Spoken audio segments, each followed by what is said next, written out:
Hello. No, I'm not Steve from Blue's Clues.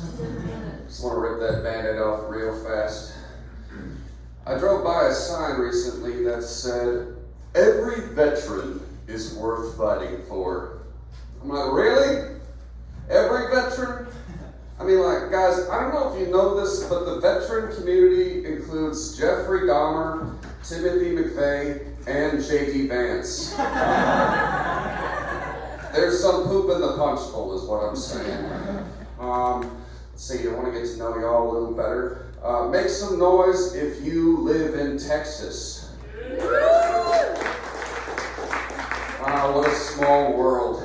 I also live in Texas.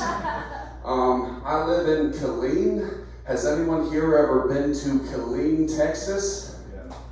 I assume you were lost and then subsequently disappointed. I live in Killeen for a very important reason.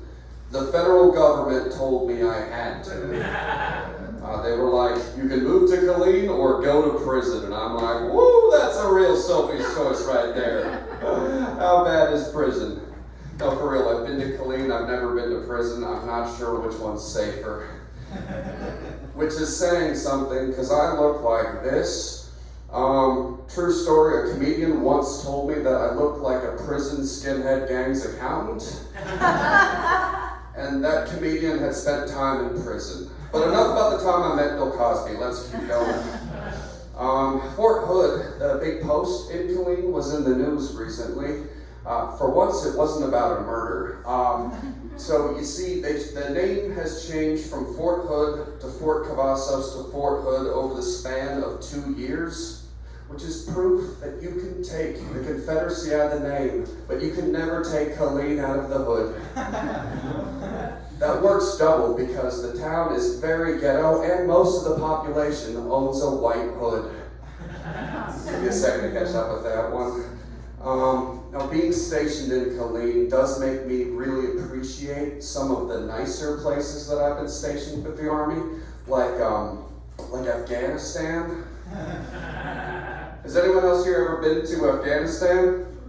Okay, you guys are like saving that for the big vacation. I gotcha.